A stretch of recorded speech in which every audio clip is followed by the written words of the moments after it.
How you doing there? Welcome back to Babylon Talmud. Today we're studying Daf Chavches, Daf 28 of Masechta Avodah Zarah. Friends, your friends.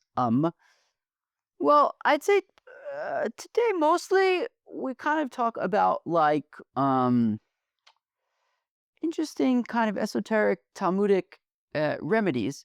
I'd say to us they kind of sound like maybe a bit out there, quirky. But I guess maybe back in the day they didn't have like Advil or whatever, ibuprofen. So maybe this is what they used, I guess. And we're gonna relate that at the beginning.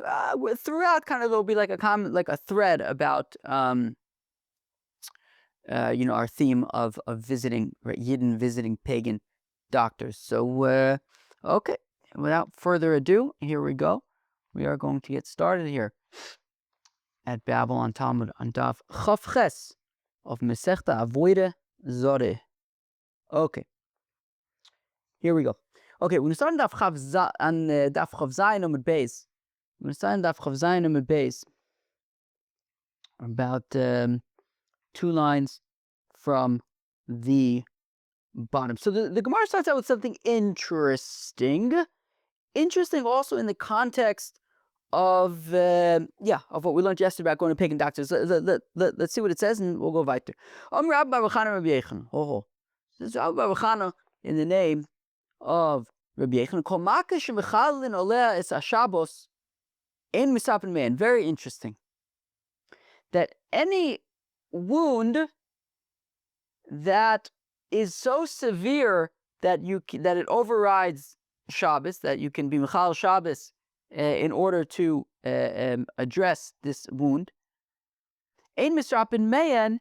So for such a wound, if there was a pagan doctor, you would not see that pagan doctor. Now this is interesting. Why? Because on yesterday's daf, right? I think we learned it yesterday. Why not?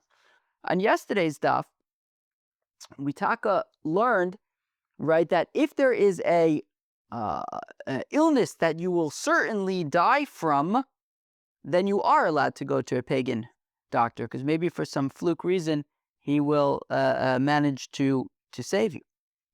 So now, and we said that if there is so if you're going to certainly die, you can visit a pagan doctor.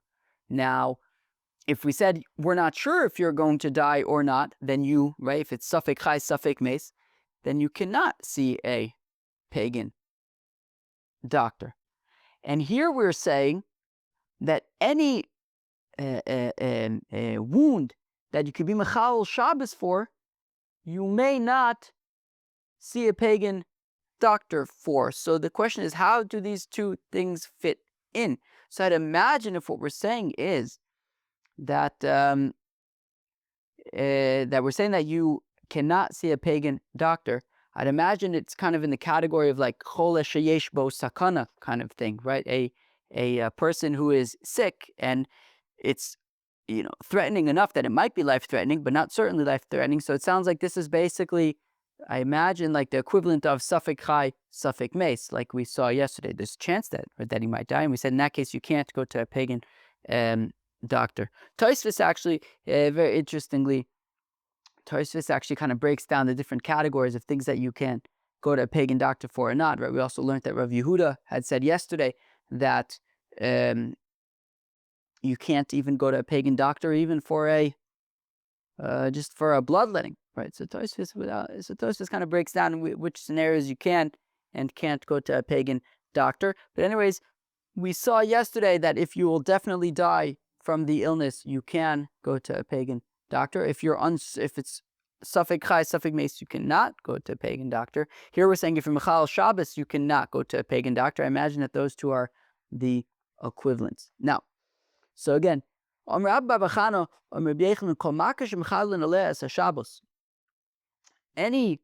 wound that you be mechal Shabbos for, you cannot be healed from them. Again, I imagine this is probably talking about a safek chai, safek mes kind of thing.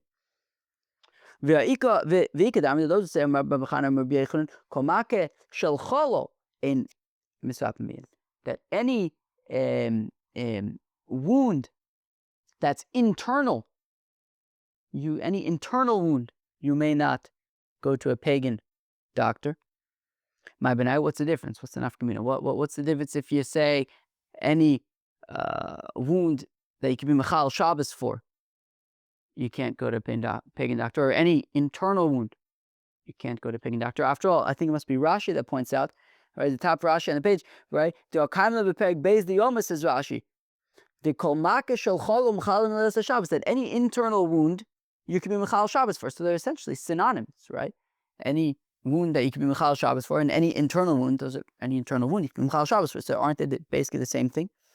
So and for the Gemara, iga benayu gav ayad v'gav harogel. An afkamina is the what if you get a wound, an external wound, like on the top of your hand or on the top of your foot, masna marab, gab hayad v'gav haregel, the top of the hand, the top of the foot, harein kemake shel cholo. We treat them like as if they were an internal wound. They aren't internal wounds, but it's as if they're internal wounds. So according to the first perspective of anything that you could be mechal Shabbos for, you cannot go to a pagan doctor. Well, you're mechal Shabbos for al gav hayad v'gav haregel, and therefore you would not go to a pagan doctor for that malady, for that wound. However, if you say that any internal wound, you would not go to a pagan doctor, well, this is an external wound, so you can't go to a pagan doctor. Tosfos Taka points out that could have also said other scenarios. For example, if you get hit by a sword or something. But as we're going to get to a little bit later, as we're about to see here as well, any kind of malady that requires evaluation, that it's serious enough that it requires evaluation, again, you'd be mechal Shabbos, but it would not be internal necessarily. Okay, so there are other examples as well, but the Gemara goes with gav hayad and gav haregel. Omer Rav Zutra bar Tuvye, Omar Rav Komaka shetzricha omed mechalim eleas Shabbos. Any wound that is serious enough that it must be evaluated to see how serious it is. Maybe it's what is that? You have to evaluate to see, is the guy going to live or not. So a malady like that, you could be mechalo Shabbos for. A wound like that, you can be mechalo Shabbos for. Amar Rav Shimon bar Abba, Amar Rabbi Yochanan, v'hai ishtat smirta. This, I think, is just like a very fevery kind of fever, I think. Kamaka shel chol dam yichal l'neles Shabbos is like an internal wound, and you can be mechal Shabbos for this very serious fever. Mehechon maka shel cholo, and what's considered internal? I was saying an internal wound. What's considered internal? Perish Reb Ami min hasofa v'lifnim, says Reb Ami, anything from the lips and inward. So, for example, your teeth would be considered internal. So, boy Reb Elazar, so Reb Elazar Taka asks, Koche v'shinei mai, what Taka is the status of teeth? And machlok is what are koche? Rashi says koche are your gums. Tosfos feels that it's not the gums, it's the molars. Okay. Fine, your gums, your molars. So came that kushin, and do we say, well, since they're hard, so we would treat your teeth and your gums, maybe your molars. Well, since they're hard, maybe they're considered like external wounds. Maybe, well, they're inner more than your lips, so maybe they would be considered internal. So Abaye says, Abaye Toshma, come in here. Hachoshesh b'shinov, somebody who his teeth are bothering him on Shabbos, lo yigamea boin es achometz, should not swallow vinegar, right? Because as we learned way back when in Masechta Shabbos, that we don't take medicine on Shabbos. It's a concern for shchika samamonim, that you might end up grinding up spices and things in order to make medicines. So achoshesh b'shinov, somebody who on Shabbos his teeth are bothering him, lo yigamei boin es achometz, shall not swallow vinegar as a remedy. Choshesh hu dilo. So no, that's only in a scenario where his teeth are bothering him. Ka'iv le'tuva shabidami, but the implication being that if his teeth really, really, really hurt, well, in that scenario, he would be able to drink vinegar as a remedy for that. So therefore, the implication being that, yeah, when it comes to serious tooth scenarios, it would be considered internal. You'd be able to be Michal Shabbos for it.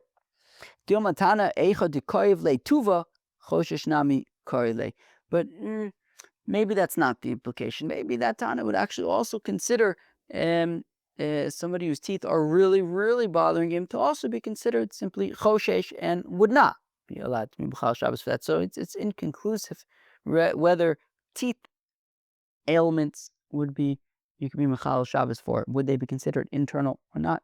Unclear. Tashma, come here. Rabbi Yechanan chosh b'tzafdina. Rabbi Yechanan got a malady called tzafdina, also some kind of a tooth malady.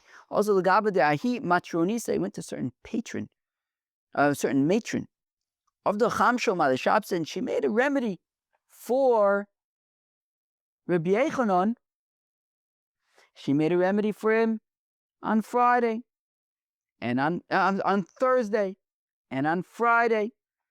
Oh my Lord, Rabbi Yechanan then said to this matron on Friday, L'machamai, what do I do tomorrow on Shabbos? Amrulei, and she says to him, Lo tzrichas, you won't need it. You won't need any kind of healing tomorrow. You already took my remedy yesterday on Thursday, and today you won't need anything tomorrow. Itzrich nomai, but he pushes her. He says, what if I need it tomorrow? What if I need the remedy tomorrow? Amra, she says, all right, listen. Ishtabali, swear to me, delo, megalis, that you won't reveal to anybody the secret potion. Ishtabalo. And he swore to her, Leila Yisrael lo megalena, to the God of Israel, I will not reveal it. Galyale, so she told him the remedy. She told Rabbi Yochanan her magical remedy. And then you know what Rabbi Yochanan did the next day on Shabbos? He was giving a shiur to all of his students. He told everybody the secret potions so that they would have it, and if they have tzavdina, they could also benefit from this magical potion of this matron. But how could Rabbi Yochanan have gone and told all of his students about this magical potion? He had sworn to the magician that he wouldn't tell anybody. Leila di Yisrael lo megaleno, avola ame Yisrael megaleno. He says, well, here's the thing. I said I wouldn't reveal it to the God of Israel, but to the people of Israel, that's a different story. You bet I will reveal it to them. But wait, every young yeshiva boy and any boy who grew up in my class, at least, when we were in school growing up, wherever we went, make sure to make a Kiddush Hashem. Don't make a Chilul Hashem. Be on your best behavior. He's making a Chilul Hashem there. He's swearing to this matron that he's not going to spill the beans, and he goes and spills the beans all over the place. So Digali la meikar. Well, he had already told her. So meaning, she said, "Swear to me," and he says, "By the God of Israel, I won't tell anybody." And then she told him the secret, and he says, "By the way, I said to the God of Israel, not to the people of Israel." So she already knew that she was in big trouble. So he wasn't surprising anybody. So Alma Damya. This is all to say that Rabbi Yechanan needed to know the magic remedy for Shabbos because he was planning to take it on Shabbos if he needed it for his teeth. So we see that tooth ailments would be considered significant enough that you can be Mechalel Shabbos for their healing. Rav Nachman bar Yitzchak Shani tzavdina hoilu maschil bepeh v'gomer b'vnei mayayim. But Rav Nachman bar Yitzchok says not necessarily. Tzavdina isn't necessarily categorized as a tooth ailment because it actually starts with the teeth but ends up going internal. So it's actually an internal ailment, and that's why Rabbi Yochanan was able to be Mechal Shabbos to remedy it. My simani, what are the telltale signs of the onset of tzafdina? Rami midi be kochi umaisi domim beidari. If you like touch your gums and then blood starts bleeding from the rows of teeth, that could be tzafdina. Mimai have. From what do you get tzafdina? Mi karire dechite. Well, if you have really cold wheat in the wintertime, or from really hot barley in the summertime, and from leftover fried fish. My avdale, what was the magical remedy? Cheve, listen, if you're getting tzavdina, here's the magical remedy. But by the way, I must say, before we move on, if anybody's planning to make for themselves any of the remedies that are on this page or the next, do me a favor and just at least look at the art scroll first. My avdale, so what was the remedy? This is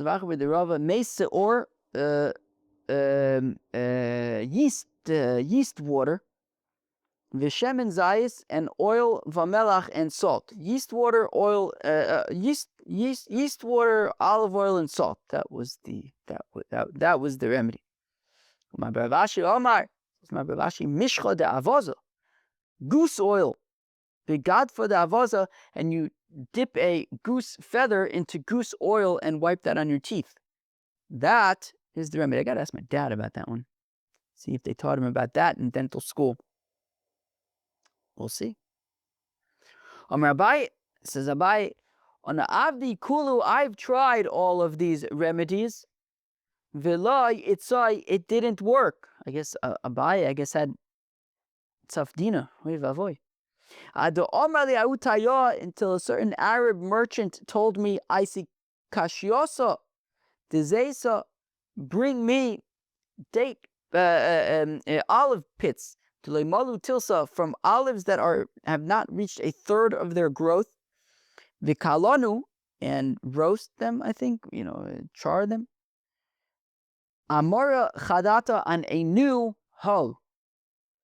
I guess get the new hoe very, very hot and put these olive pits on them.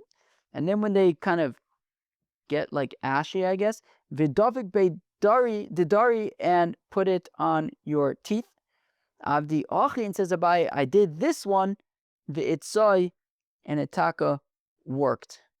Interesting. Okay. Alrighty.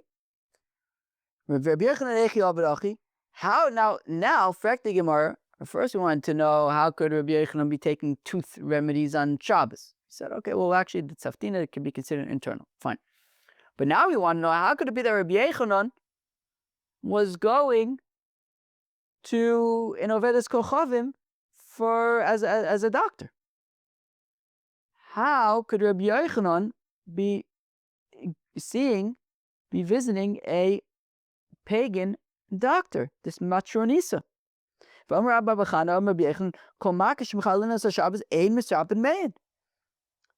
Bachana said in the name of Rabbi Yochanan himself, that any makkah they be Mechal Shabbos for, and we're saying that you be Mechal Shabbos for tzafdina, right? He wanted the remedy for it for Shabbos.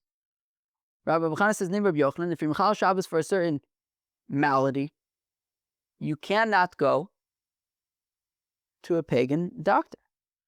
Well, it's different when we're talking about important people. Rabbi Yochanan was an important person, and therefore, since he's important, the Oved, or in this case, Ovedes Chocham, would not be willing to harm him or to kill him, because since he's an important person and I guess he's got good connections, protexia with the king.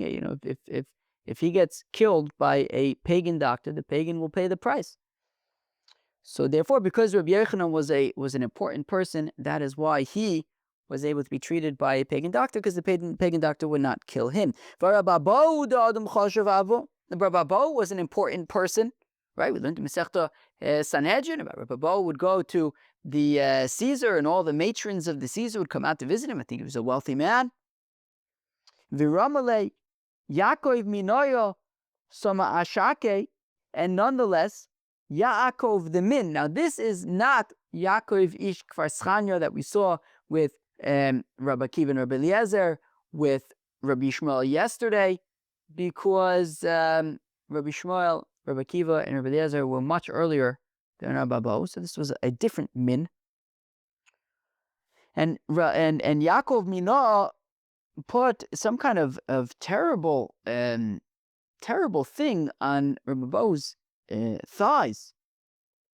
Ve'iloi Rabbi Asi dilachachu li'shoke, and if not for Rabbi Ami and Rabbi Asi, Umamish licked off whatever terrible thing this Yaakov Minah had placed on Rabbi Bo's thighs. If not for them licking it off, Poske the Shake, they would have had to amputate his thigh. So even though Rabbi Bo was a important person, it seems that this Yaakov Minah had no problem killing him or attempting to kill him. So it seems that being an important person doesn't necessarily matter. Oh, well, Rabbi Yochanan, this matronisa that Rabbi Yochanan was visiting, was a mumcha, an expert, and we saw, was it on yesterday's daf? Yes, yesterday's daf, right? I'm reading the top of daf Chavzan Amar that if the person is an expert, then it is permitted to visit them, because they are not going to want to ruin their reputation. Perfecting Gemara, but the Rabbi Bo Nami Refin Mumchav, Rabbi Bo was also but Rabbi Bo also visited an expert doctor, right? Yaakov Minah was also an expert doctor, and still Yaakov Minah attempted to murder Rabbi Bo.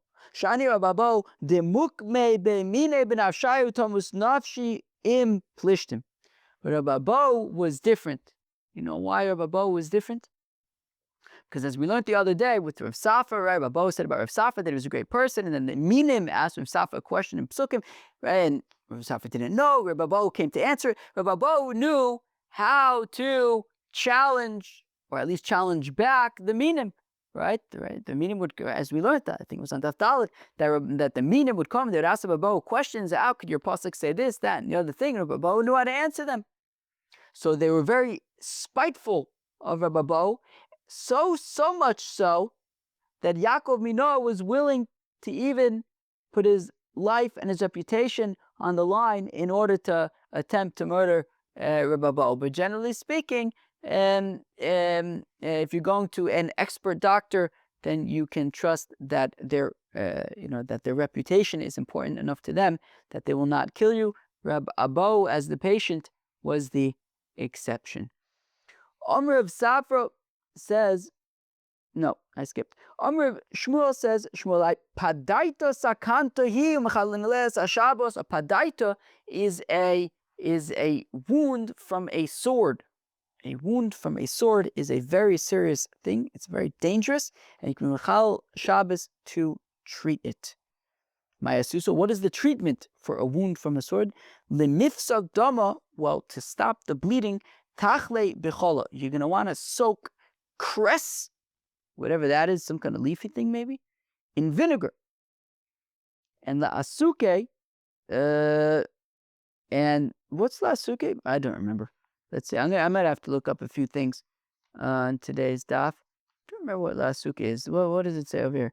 The asuke, to heal the wound. Okay. So to stop the bleeding was the cress with the vinegar. Rashi says that right there, you're gonna drink the cress with the vinegar. Tosfos Taka says that that there's an opinion that says that you apply this mixture of vinegar and cress to the wound. Ooh, that's probably a painful experience.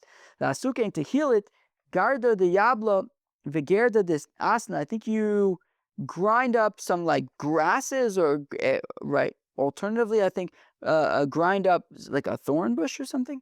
Onikra mikil kalta. Or I think like when chickens like peck around in the garbage heaps, it's because they're looking for like worms. I think maybe those worms are good to put on it. All right, exciting times. Rav Safra says of Safra, Hai invisa parvanko de malacha de moisahu. That if you have this, I think, boil of sorts that is the size of a grape, it's a messenger of the Malachamovis, of the angel of death. It's a very bad thing to have a boil the size of a grape. Maya Susa, so what's the solution? What do you do when you have a boil the size of a grape?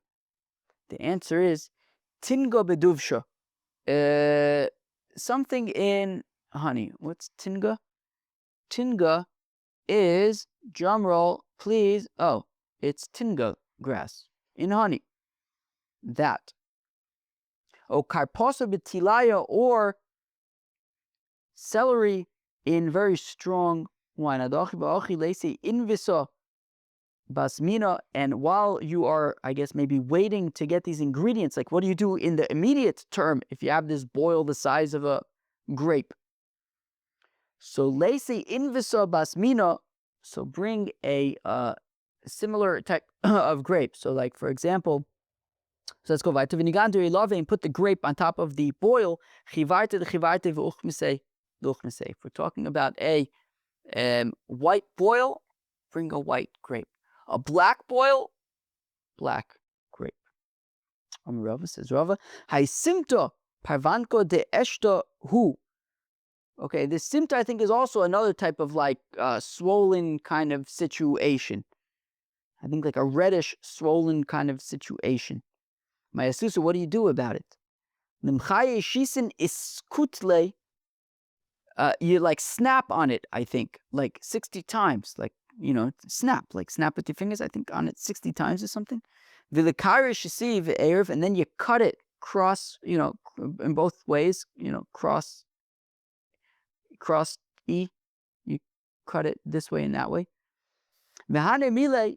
But this is when it's not a white boil, it's a red. Well, I guess it's just not it's not like white pussy kind of.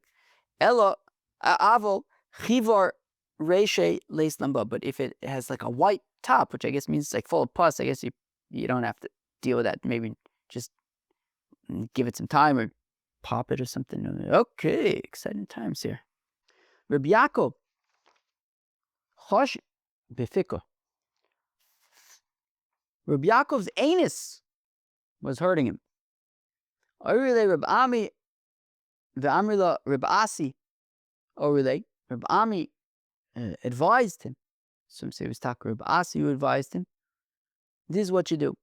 Lesi shev bene ahala toilana. Okay, I'm for sure not going to know some stuff around here. But okay, so he went to Rabbi Reb Asi. I guess he said to them like, hey, don't tell anybody, but my anus is hurting me. He's like, yeah, we won't tell anybody. In the meantime, for the past 2,000 years, we've been learning about Rabbi Yaakov's Tchias HaMeis. We're going to meet Rabbi Yaakov. We're like, ooh, TMI. I'll go upon him. So, hey, Rabbi Yaakov, was that you from Avodah Zarah, Daf Chof Ches? Sheesh. Anyways, so the advice was, Leise Shev Beide Ahala Tulana, bring like 7 seeds of like red aloe or something. Vitzayer lei bechalala devet savara. Oh sheesh. And then you gotta, wrap it maybe, and like take like the neck of a shirt or something and wrap the seeds in it or something. V'lichri chilave nira barka, and use like goat hair maybe to like tie up the bundle. Vit tamish lei betanfa chivara. And then I think you dip it into, I don't remember, what's tanfa chivara? Who could tell me what tanfa chivara is? Maybe I'll just read it from here for a second. and then dip it into white naphtha. Oh, that sounds exciting. V'likalye, and then burn it. Uvada le'ilave, and then spread it around the anus. Adochi v'ochi. And while you're waiting for these, I guess, ingredients to materialize or something, they say kashosa de asana. Bring the seeds of the fruit of thorn bushes. Oh, sheesh. Linach pikalade pika. Yeah, what does this mean? And place the slit of the fruit, i.e., the place where the stem emerges from the flesh of the fruit, against the slit, i.e., the opening of the rectum. Sheesh. Now, this is specifically talking about the sort of external part of the rectum. Pika tata mai. What if it's a little bit deeper in? So I say tarba de tzvirta de lo eftach. So bring the fats of a goat that has never yet had babies, vilifshar, and melt the fats, vilijdebe, and put it in the anus, ve'ilo, and if this is not possible, laisi tlas tarfa kara demyabshe betula, bring 3 leaves of a gourd plant that has been dried in the shade, velikle, and then burn them, v'libadar ilave, and spread the ash on the affected area, ve'ilo. And if that's not possible, I say mishkide chelzone, bring mussel shells, mussels like, I think, like the seafood kind of mussels. Where am I?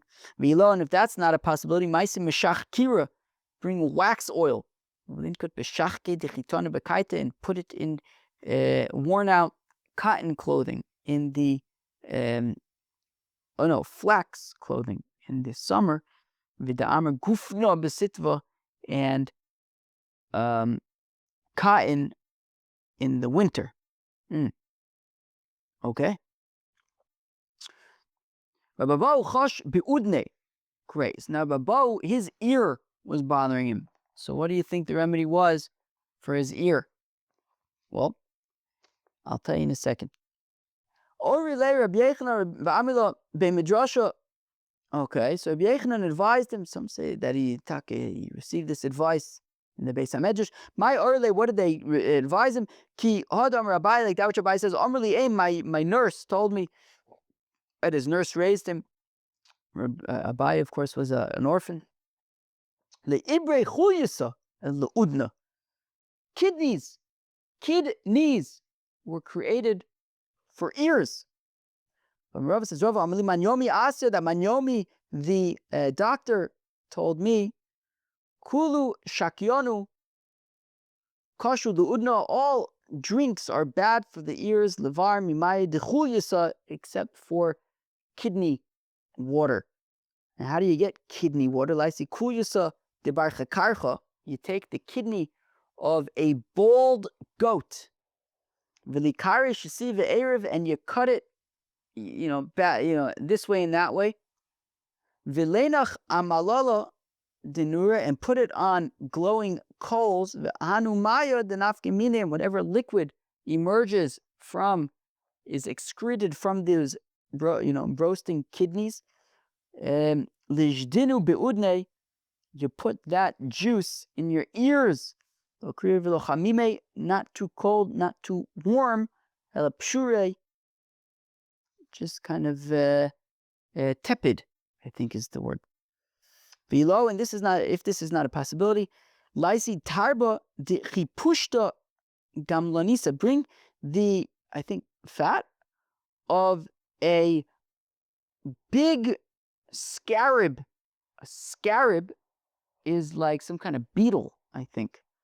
Vilifshar, and melted vilijde bay, and put it in your ears. V'ilo, and if this is not a possibility, l'malye l'udne mishcha, just fill up your ears with oil. V'la'aved shev psilta de aspasta, and then make 7 wicks of, I think, some kind of green wheat or something. V'lesi shufte de suma, and bring a leaf of a garlic. The lesuv barka bichad reisha, and I don't know, I don't remember what a barka is. I don't know, what's a barka? I don't know, you put a barka, what's a barka? I don't know. let's see, can I find the yeah, what's this? Bark, and tie them with animal hair at one end of each wick. Nura, and then light this wick. V'idach reisha, so I guess you light one end of the wick, and then the other end of the wick you put in your ear. V'lesuv udne lahada nura, and put your ear near the fire. V'izdar mizika, but be careful of the wind. You don't want the wind to blow out the fire, I guess, or blow it onto you or something. V'nishkol chada v'nana chada, and then as each wick gets burned, remove it and replace it with a new wick. Lishnachrina, alternatively, v'lo laisi sheb pesilta bikra, otherwise bring 7 wicks of, I don't remember what bikra is. What's bikra? Animal hair. Oh, it keeps on being animal hair. If you're not sure, just say animal hair. V'shayef mishcha de aspasta, and smother it with oil of, so aspasta a minute ago was like green wheat, but here it's not that. Here aspasta is balsam oil. Smother it in balsam oil. V'naisei chadresha benura, v'chadresha beudne, put one end of the wick in the fire, light one end, and the other end you shall place in your ear. V'nishkol chada, v'nana chada, and then as each wick is consumed, remove it and replace it with a new wick. V'izdar mizika, be careful of winds. V'ilo laisi udra dinada delo mashkif. I don't remember what that is. Oh yeah, I think udra, I think it's like scarlet. It's like scarlet wool or something like that. Let's see. Bring violet wool that has not been combed. Well, that's exciting stuff. Violet wool that has not been combed. Okay, v'nanach ba, and put it, I guess, on your ear. V'lisalia leudne lahade nura, and put your ear near a flame. Mizdar mizika, but be careful from the wind. V'ilo, and if this is not a possibility, laisi gufta de kanya tika, bring some kind of old reed. Bar me'eshnin, 100-year-old reed. V'limalche milcha glalnisa, and I think fill it with rock salt. V'likle, and then roast it. V'lidabek, and I guess take the ashes and put it in your ears. V'simonech retiva li'yebesh retiva, and the sort of rule of thumb is that if the ear is like too moist, so then you'll use like you'll burn it and put like ashes in. If your ear is too dry, then you'll, I guess, take like the oily kind of route. Interesting stuff. Rabbi Bar Zutre, Omar Reb Chanine, Mylin Oznayim b'Shabbos. You can lift up ears on Shabbos. Apparently, there's like some kind of scenario. Who knows? Maybe Sharna could tell us. I don't know. There's some kind of scenario where like your ears can kind of drop or something like that, and you have to like lift them up. Tani Rav Shmuel Bar Yehuda biyad. Shmuel Bar Yehuda says you have to do this manually with your hands. Avalo besam, but not with a potion. You could amir besam valo biyad. Some say davka, do it with a potion, not with your hands. My time reminds of Zarah, because with your hands you can actually cause damage, and that would be no good. Omar Rav Zutra Bar Tuvia, Omar Rav. Ayin shemarda lechu muter lechuchla b'Shabbos. If your eye is rebelling, it's like it seems chaval. It's gonna like pop out of your eyes or something. Be something no good.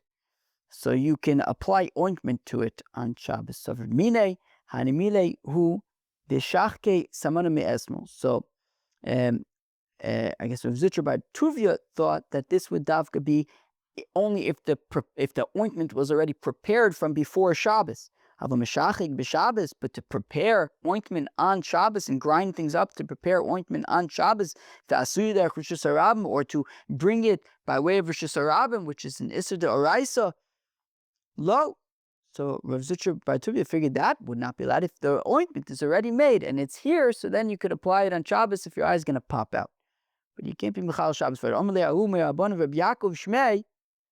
However, one of the rabbis, his name was Reb Yaakov, he says, L'didim mefarsha mine, to Rav Yehuda, that it was explained to me in the name of Rav Yehuda, afilu meshachik b'Shabbos b'asui derech u'shisarab mutter, that for a pop an eye, that for pop eyes, you can even make the ointment on Shabbos and bring it via Rishus Harab. Rav Yehuda Shara, the Mikchol Eina b'Shabbos, Rav Yehuda permitted to ointmentize eyes on Shabbos. Amalahu, Rav Shmuel Bar Yehuda, Rav Shmuel Bar Yehuda said, no way, no how. Mansayis li Yehuda mochil Shabbat. Whoever listens to Rav Yehuda is being mechalal Shabbos. You can't be mechalal Shabbos to anoint your eyes. The sof chosh be'enai, and as fate would have it, Rav Shmuel Bar Yehuda, at one point, his eyes were bothering him on Shabbos, shalachle, shario asu, and he sends to Rav Yehuda, so can I put on ointment or not? Shalachle, Rav Yehuda responded, L'chuli alma shari, v'didach asir. For, anybody else could put on ointment on Shabbos, not you. V'chimididihu, you think I was just saying from my own, just making this up, that you can apply the ointment on Shabbos? No, this wasn't my opinion. Shmuel, this was the opinion of Shmuel.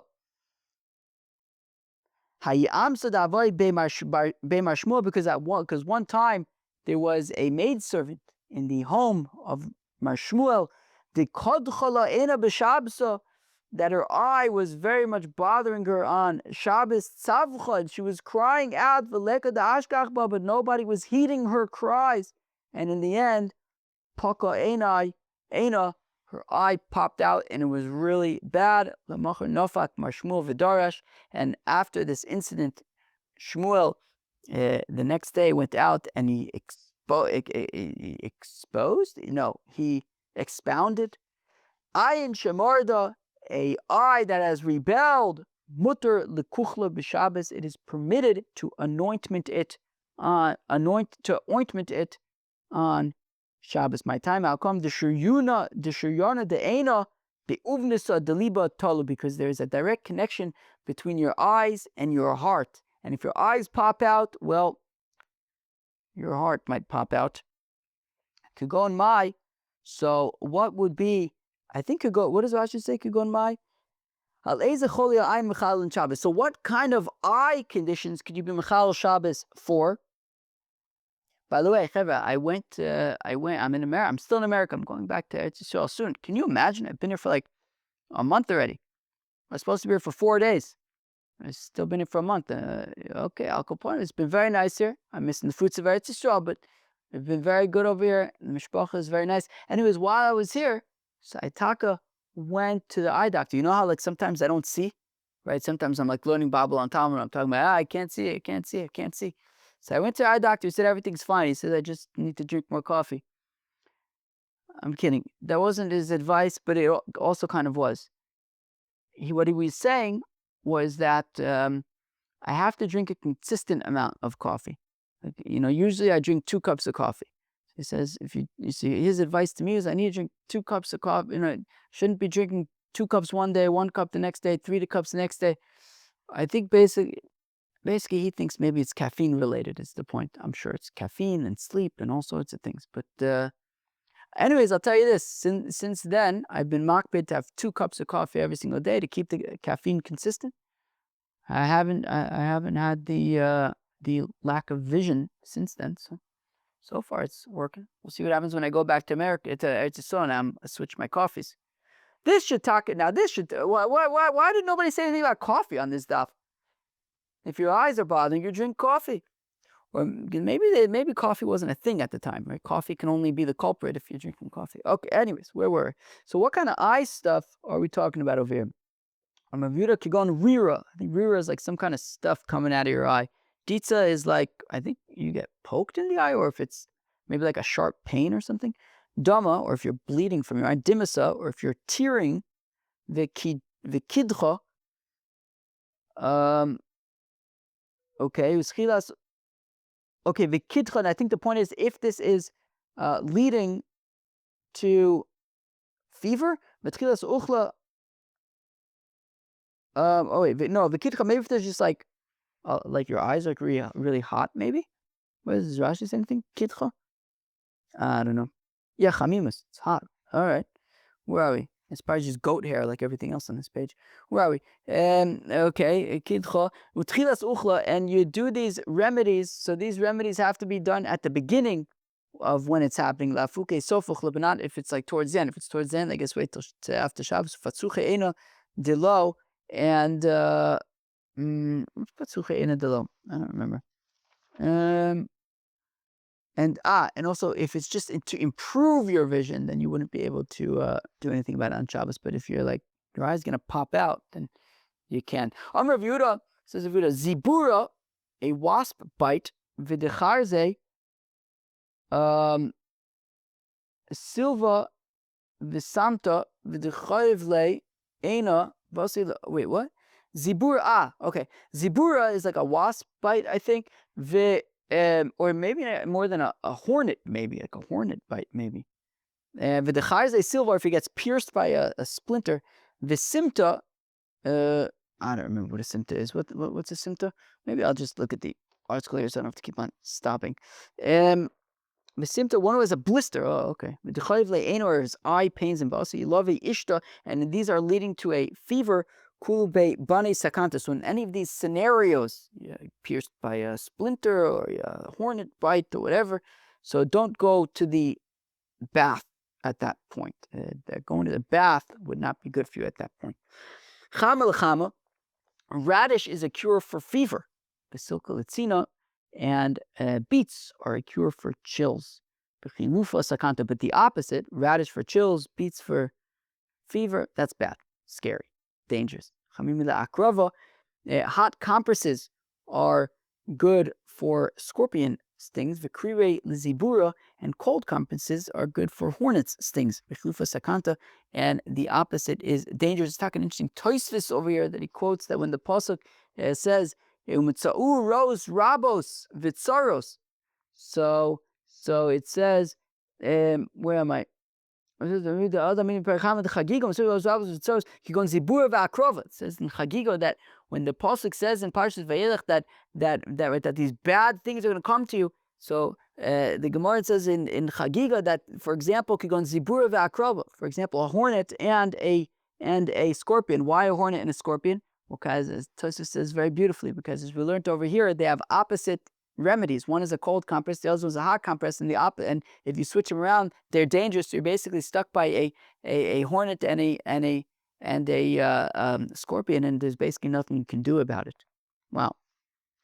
I mean, it's a beautiful explanation to a very unbeautiful circumstance.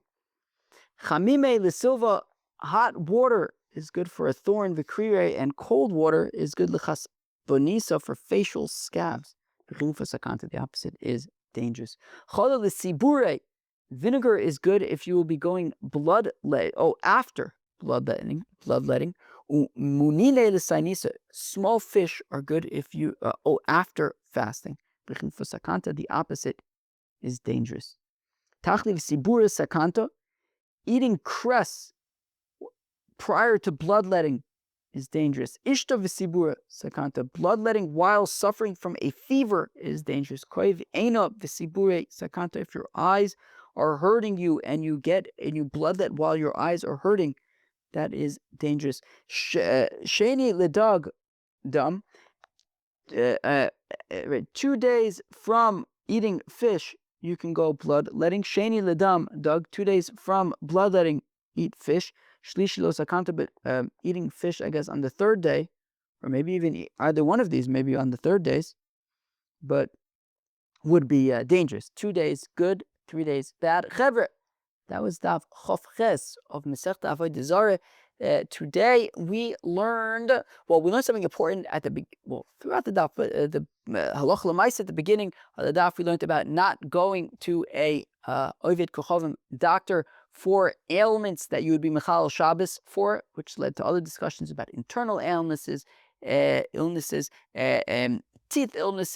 ear illnesses, anal illnesses, eye illnesses, all sorts of interesting things. And we're going to wrap up this segment tomorrow. Hope you enjoyed. Peace. Out.